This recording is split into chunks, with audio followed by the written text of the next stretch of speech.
19세기 유럽. 당시 많은 유럽인들이 미국으로 이민을 떠났습니다. 당시 유럽에는 살기 어려운 사람들이 많았던 거죠. 그런데 미국에 가면 땅도 공짜로 주고 신분제도가 없는 자유로운 나라라는 말을 들은 거예요. 그래서 많은 유럽인들이 미국으로 이민을 갔습니다. 이렇게 20세기 초반까지 수백만 명의 유럽인들이 미국으로 이민을 갔습니다. 독일인들도 마찬가지였는데 특히 19세기 중반부터 20세기 초반까지 많은 독일인들이 아메리칸 드림을 찾아 미국으로 이민을 갔습니다. 아마 이런 독일인들의 후손 중에 가장 유명한 사람이 바로 이 사람일 거예요. 트럼프는 19세기 말 미국으로 이민을 간 독일인의 후손입니다. 그런데 독일에서 아메리칸 드림의 열풍이 불기 전에 바로 러시안 드림이 있었다는 사실 알고 계신가요?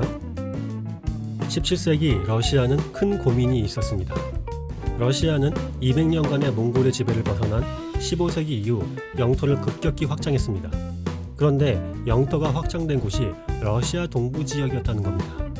우리가 많이 들어본 시베리아까지 영토가 확장된 겁니다. 근데 여기에 부족한 게 있었습니다. 지금도 이쪽 지역은 인구 밀도가 굉장히 낮아요. 그 당시에는 인구가 더 적었을 겁니다. 즉 땅은 넓은데 땅에서 일할 사람이 없는 거예요. 그래서 18세기 러시아의 에카테리나 2세는 어떻게 하면 인구를 늘릴 수 있을까 고민을 하게 됩니다. 이 에카테리나 2세가 원래는 독일 사람입니다. 독일 귀족인데 러시아 황제 가문에 시집을 와서 황비가 된 겁니다. 그래서 자기가 살던 독일 지역 사정을 자기가 잘 알고 있지 않습니까? 생각해보니 독일에 가난한 사람들이 많았거든요. 그래서 이들을 러시아로 이주시켜보자 이런 생각을 하게 되었습니다. 당시 독일인들의 사정은 많이 좋지 않았습니다. 독일은 7년 전쟁으로 매우 피폐해 있었습니다. 전쟁이 일어나면 제일 힘든 사람들이 바로 농부들과 가난한 사람들이잖아요. 그래서 예카테리나 2세는 독일 지역에 러시아로 이민을 받는다는 광고를 뿌리게 됩니다. 그냥 오라고 하면 독일에서 그 먼 러시아까지 누가 가겠습니까? 이에 예카테리나 2세는 확실한 당근을 준비하고 1763년에 다음에 5가지 혜택을 발표합니다. 첫 번째, 농지 무상 제공, 두 번째, 30년간 세금 면제, 세 번째, 군 면제, 네 번째, 독일인들의 자치권 인정, 다섯 번째, 종교의 자유. 이게 당시에는 엄청나게 파격적인 조건들이었습니다. 당시 고통받던 독일인들에게 그야말로 러시안 드림이라고 할 수 있는 조건들이었습니다. 잘 생각해보세요. 땅도 공짜로 주는데 30년간 세금도 면제시켜주고 본인은 물론 후손에게 영원히 군대도 면제시켜준대요. 또 자치권을 보장받아서 독일어를 쓰면서 자기들이 말을 직접 관리하고 문화도 유지할 수 있다고 합니다. 이걸 보자 많은 독일인들이 러시아로 이민하는 것을 희망하게 되었습니다. 이렇게 첫 3만 명의 독일인들이 러시아로 이주하게 됩니다. 독일에서는 이후 이주한 독일인들과 그 후손들을 루슬란드 도이체, 즉 러시아 독일인들이라고 불렀습니다. 러시아는 첫 독일인 3만 명을 볼가강 유역 사라토프 인근 지역으로 이주시켰습니다. 그리고 땅을 나누어 주는데 그 면적이 대한민국의 3분의 1 크기였습니다.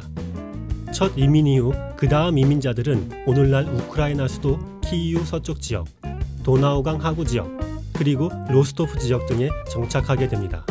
하지만 러시아 독일인들의 정착은 쉽지 않았습니다. 일단 독일에서 러시아까지 가야 하는 게 문제였습니다.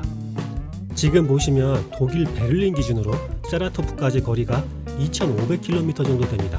이게 지금 기준이지 당시에는 지금처럼 도로나 철도가 있는 것도 아니었죠. 여기까지 모든 사람들이 마차 하나 가지고 걸어가는 거였습니다. 그러다 보니 첫 이민자 3만 명 중에 수천 명이 이미 가는 도중에 사망을 했다고 합니다. 이렇게 힘겹게 도착하면 더 큰 시련이 이들을 기다리고 있었습니다.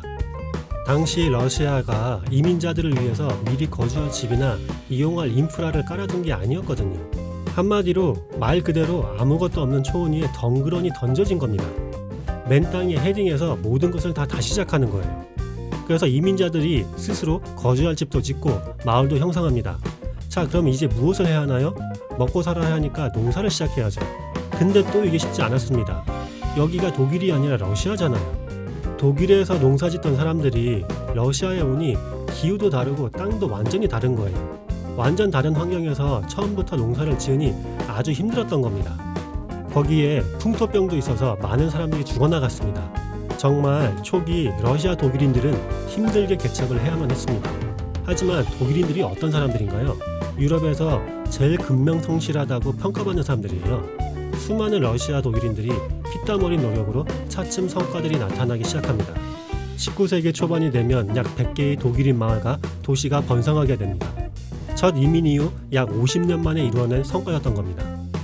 이에 고무된 러시아는 1815년부터 1850년 사이에 23만 명의 독일인 이민자들 더 받아들이게 됩니다. 이렇게 당시 러시아 제국에는 적지 않은 수의 독일인들이 소수민족으로 자리 잡게 됩니다. 러시아 입장에서는 독일인들이 매우 귀중한 존재였습니다. 독일인들이 러시아에 정착해서 불모지를 개척해서 러시아의 경제력을 끌어올린 거 아니겠습니까? 거기에 이들은 지금 엄청난 특권을 계속 받고 있습니다. 군대 면제, 자치권 인정, 종교의 자유, 진짜 이것만 해도 엄청난 특권입니다. 그러다 보니 이들은 러시아 황제에게 매우 충성적이었다고 합니다. 이렇게 러시아 드림이 이루어지면서 러시아 독일인들의 스토리가 해피엔딩이 될 줄 알았는데 시간이 지나면서 점점 문제가 발생하고 러시아 독일인들은 곧 엄청난 시련을 겪게 됩니다. 문제의 시발점은 1871년 독일 제국의 탄생입니다. 러시아가 러시아 독일인들을 받아들일 때에는 독일에는 독일이라는 통일된 국가가 없었습니다. 이주한 러시아 독일인들도 각 독일 지역에서 자신이 독일인이라기보다는 그 지역 사람으로 인식하는 경우가 많았습니다. 예를 들면 나는 한국 사람이 아니라 나는 경상도 사람이다. 나는 경기도 사람이다. 이렇게 생각하는 거랑 비슷한 겁니다. 그 전에 독일에는 모든 독일인들을 대표할 수 있는 단일한 국가가 존재하지 않았습니다. 그런데 프로이센 주도의 독일 제국이 탄생한 겁니다. 문제는 19세기 후반 러시아 제국과 독일 제국 사이가 점점 안 좋아지면서 러시아는 이렇게 생각을 하게 됩니다. 지금 러시아 안에 살고 있는 러시아 독일인들 자치권도 가지고 있고 독일어 쓰면서 독일 문화를 유지하고 있잖아. 그런데 혹시 이들이 독일 제국이랑 동조해서 러시아를 배신하는 것은 아닐까? 러시아 입장에서는 이런 고민을 하게 되는 거죠. 그래서 러시아는 1891년부터 러시아 독일인들에게 주었던 특권을 하나씩 박탈하기 시작합니다. 독일인 학교에서는 그때까지만 해도 러시아 언어를 배우는 것이 의무가 아니었는데 이제 러시아 언어 교육을 의무적으로 하게 만듭니다. 그래서 당시 많은 러시아 독일인들이 캐나다나 아르헨티나로 다시 이민을 떠나기도 했습니다. 근데 진짜 시련은 이제부터 시작됩니다. 1914년 1차 세계대전이 발발합니다. 서로 죽고 죽이는 참혹한 전쟁이 시작된 겁니다. 이때부터 러시아인들은 같은 나라에 살고 있는 러시아 독일인들을 적으로 바라보기 시작하면서 차별하기 시작합니다. 1917년에는 러시아 혁명이 일어나면서 레닌이 잠시 러시아 독일인들 거주 지역을 자치공화국으로 만들어주긴 합니다. 그래서 러시아 독일인들이 좀 한숨 좀 돌리나 싶었는데 이제 진짜 악마가 나타나는 겁니다. 그게 바로 소련 최악의 독재자 스탈린이었습니다.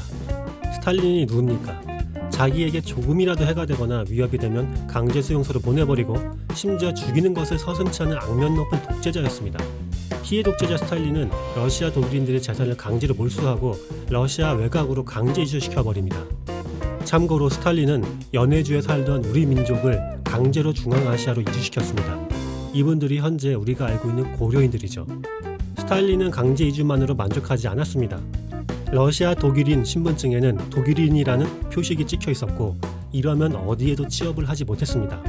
그리고 독일식 지명을 가지고 있던 마을과 도시의 이름을 러시아식으로 강제로 바꿔버렸습니다. 심지어 독일어로 된 책, 독일 문화재 등 독일과 관련된 것들은 모두 다 파괴시켜버렸습니다. 이렇게 탄압받은 독일 러시아인들에게 시련이 이 정도로 끝난 게 아니었습니다. 바로 이제 독일에 히틀러가 나타나고 나치 독일이 탄생해버린 겁니다. 그리고 바로 최악의 전쟁인 2차 세계대전이 발발합니다. 가뜩이나 차별받던 러시아 독일인들은 더 심한 차별, 괴롭힘을 당해야 했습니다. 그래서 나치 독일이 소련을 침공했을 때 우크라이나 쪽에 살던 러시아 독일인들은 나치 독일군을 해방제로 여기기도 했습니다. 그런데 독일이 또 지고 말죠. 2차 세계대전이 끝난 후 소련도 정말 엄청난 피해를 받았거든요. 소련에서 2차 세계대전으로 죽은 사망자만 약 2,700만 명이라고 합니다. 그러다 보니 소련에서 독일은 말 그대로 극혐인 국가였고 러시아 독일인들에 대해서도 똑같았습니다. 결국 러시아 독일인들은 소련에서 차별과 탄압을 받는 소수민족으로 살아야 했습니다. 여러분 같으면 이렇게 차별과 탄압을 받으면서 살 수 있겠습니까? 그래서 많은 러시아 독일인들이 다시 독일로 이주하기를 희망합니다. 독일이 2차 세계대전으로 그야말로 폐허가 되었지만 미국 형님들의 빵빵한 지원으로 다시 경제대국이 되었잖아요. 거기에 1980년대가 되면 소련도 점점 망해가기 시작하고 돈이 필요했던 소련은 당시 서독과의 관계가 나쁘지 않았습니다. 그리고 1990년 독일이 통일되고 그 직후 소련이 붕괴되면서 냉전 체제가 끝나자 본격적으로 러시아 독일인들이 다시 독일로 이주하기 시작합니다. 당시 독일이 세계 3위 경제대국에 사회보장 시스템도 잘 되어 있으니 당시 경제가 붕괴된 러시아에서 살던 러시아 독일인들이 다시 독일로 가려고 했던 것은 당연한 것이었습니다. 이렇게 1980년대 말부터 2000년대 초까지 약 300만 명의 러시아 독일인들이 독일로 이주했습니다. 이제는 러시안 드림이 아니라 점원 드림이 생긴 겁니다. 하지만 여기서 좀 이상하게 생각하실 부분이 있는데, 아니 200년 전에 러시아로 이민 간 독일인들의 후손을 러시아 독일인이라고 부르면서 왜 독일로 다시 받아주는 것인지, 이게 이유가 있습니다. 독일은 1차 세계대전, 2차 세계대전을 거치면서 많은 영토를 잃게 됩니다. 지금 현재 독일은 1, 2차 대전을 지나면서 동유럽 쪽에 많은 영토를 잃은 것입니다. 그럼 그 잃어버린 영토에도 독일인들이 살 거 아니에요. 2차 세계대전 때도 미처 독일로 피난 오지 못한 독일인들이 많았습니다. 그래서 독일은 2차 세계대전 이후 독일 연방 난민법을 제정합니다. 차후에 동유럽 지역에 남겨진 독일인들을 다시 받아들일 수 있도록 법을 만든 것입니다. 이 법에 따르면 동유럽에 남겨진 독일인들과 그 후손들은 독일에 정착하고 정착을 위한 지원을 받을 권리를 보장하고 있습니다. 이 법을 독일 정부에서는 러시아 독일인들에게도 적용시켜준 것입니다. 하지만 이렇게 많은 수의 러시아 독일인들이 들어오다 보니 이들은 독일에서도 환영을 받지 못했습니다. 즉 독일에서도 러시아 독일인들을 독인으로 보지 않는 사람들이 있었던 것입니다.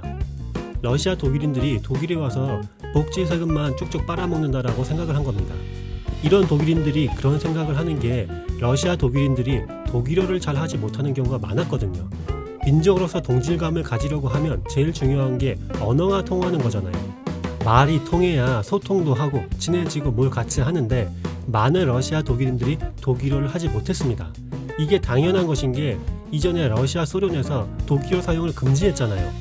그렇기 때문에 많은 러시아 독일인들이 독일어를 하지 못했습니다. 또 독일어를 하더라도 그들이 사용하는 독일어는 현대 독일이랑 너무 달랐습니다. 독일은 사투리가 굉장히 심한 나라입니다. 현대에도 각 지역의 독일 사람들이 사투리를 쓰기 시작하면은 서로 다른 지역 사람들과 소통을 할 수가 없습니다. 그런데 러시아 독일인들이 쓰던 사투리는 심지어 200년 전도 더 된 사투리를 계속해서 이어서 쓰고 있었거든요. 그러다 보니 그들의 독일어로는 현대의 독일인들과 독일어로 말을 해도 잘 통하지 않는 경우가 생기는 겁니다. 그리고 요즘은 러시아의 우크라이나 침공으로 독일에서 러시아에 대한 이미지가 안 좋잖아요. 그래서 어떤 독일인들은 러시아 독일인들이 푸틴을 지지한다고 생각해서 공격하는 일들도 있다고 합니다. 이러한 문제는 사실 독일 정치인들이 러시아 독일인들을 받아들일 때 독일 국민들에게 러시아 독일인들에 대한 충분한 역사적 설명과 받아들이려는 이유를 설명하지 않은 부분이 크다고 할 수 있습니다. 저도 독일에서 학교를 다닐 때 러시아 독일인 친구가 있었거든요. 러시아도 잘하고 독일어도 잘하는데 러시아에서 왔다고 해서 그냥 러시아에서 이민 온 거구나 라고 생각했습니다. 학교에서 역사 시간에 러시아 독일인들에 대해 배운 적도 없고요.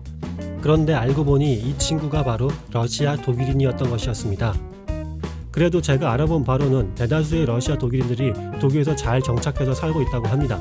러시아 독일인들이 아주 근면성실하다고 좋아하는 독일 사람들도 많고요. 러시아 독일인들의 역사를 보니 우리의 고려인 조선족과 비슷한 역사와 문제를 가지고 있다고 느꼈습니다. 러시아 독일인, 고려인, 조선족 등 과거의 어려운 사정으로 인해 나라를 떠났던 후손들이 어느 곳에서든 잘 정착하고 융화되어 살아가길 기원해 봅니다. 영상의 내용이 마음에 드셨다면 좋아요와 구독 부탁드리겠습니다.